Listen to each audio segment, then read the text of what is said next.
Nën grada!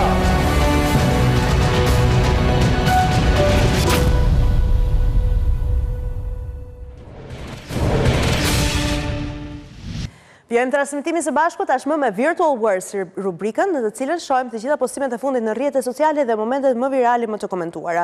Specifikisht do të flasim për një ngjarje të ndodhur në Georgia, në Athens, Georgia të Shteteve të Bashkuara të Amerikës, ku një person, një student i Universitetit të Georgia zgjodhi në fakt që të vishte një kostum nazistësh si uniforme Gestapos, si pikërisht dhe kostumi i tij i Halloweenit, duke shkaktuar në fakt një situatë të pakëndshme një nga baret e Athens në Georgia, ku nuk u lejua pikërisht dhe Kenneth Leland Morgan që të hynte në bar dhe të konsumonte pikërisht dhe pijet në bar. Mirë po ky fundit, pasi nuk ju lejua dhe hyrja në këtë biznes privat, sulmoi një nga punonësit me shishe. Përpasoj, ai është arrestuar nga autoritetet e vendit. Universiteti Georgia të quajti të gjithë episodin të tmerrshëm, ndërkohë që Kenneth Leland Morgan është arrestuar. Viktima e tij është Alexander Lang, e cila duke se ka prekur shiritin nazist në krahun e tij për ta hequr. Dhe Alexander u largua nga Morgan, por dëshmitarët thonë se ai e tërhoqi atë drejt vetes, e goditi në fytyrë me një shishe të madhe birre, duke shkaktuar në fakt edhe patjetër plagë në fytyrë.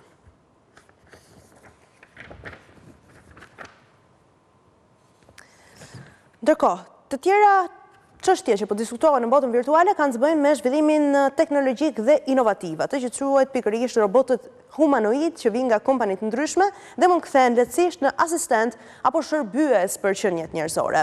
Është kompania 1X, e cila së fundmi ka nxjerrë në shitje dhe robotët e tyre humanoid që quhet Neo. Neo në fakt është një asistent perfekt, por njëkohësisht një sanitar, një majordom, është perfekt për të gjithë personat që kanë nevojë për ndihmë në shtëpi në punët e tyre të përditshmërisë si pasojë le të themi e jetës së ngarkuar. Dhe siç duket edhe nga pamjet, ky është Neo. Është në ngjyra të ndryshme, në fakt ka dalë në shitje në 3 ngjyra, në bezh, gri dhe kafe të errët.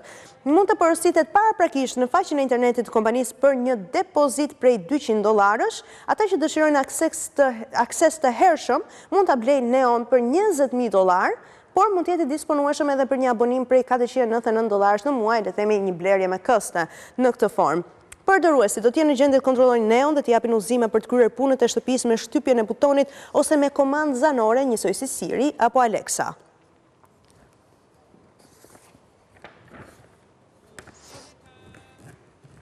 Do flasim për një yll të rrjeteve sociale, për rrjetin social TikTok, i cili ende nuk është i aksesueshëm në Shqipëri, por patjetër vijon të jetë në gjithë botën, përdoret për situatat pakëndshme, por gjithashtu edhe për të krijuar karriera të jashtëzakonshme dhe të suksesshme për persona, apo le të themi për të marrë vëmendjen e nevojshme për ata që janë frymëzues, si në rastin e boksierit, i cili kishte 25 vite që nuk ushtrohej dhe njëkohësisht nuk merrte pjesë në ndeshje. Mirë po, Frank Gillfeather zgjodhi që të bënte video në rrjetin social TikTok dhe është kthyer në sensacion dhe fenomen, por edhe një trajner virtual i shumë të rinjve që duan në fakt të stërviten për boksin. Në 79 vjeç Frank dhe ka grumbulluar miliona fansa në gjithë botën me videot e tij motivuese ku ndan pasionin e tij për pikërisht edhe boksin. I lindur në Dundee, tashmë ai në fakt ka marrë dhe vëmendje nga kampion aktual të botës, si për shembull Alexander Usyk, me cilin ka bërë edhe një video, dhe Alexander Usyk e ndjek në rrjetet sociale Frank Gillfeatherin, 79 vjeçarin, e është postuar dhe kjo video që ka marrë miliona dhe shikime.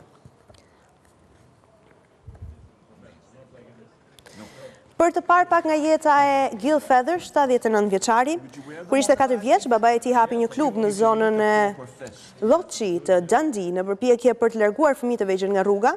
Në moshën 10 vjeçare Frank filloi të merrej seriozisht me boks dhe pati 200 ndeshje amatore. Mirë po e la këtë karrierë të boksit për të bërë një gazetar dhe filloi punë si gazetar praktikant në gazetën Arbroath Guide. Pas shumë vitesh i kthehet në moshën 50 vjeçare për të filluar sërish palestrën edhe për të stërvitur, dhe moshën 79 vjeçare shohim atë duke bërë video motivuese, por njëkohësisht edhe si trajner.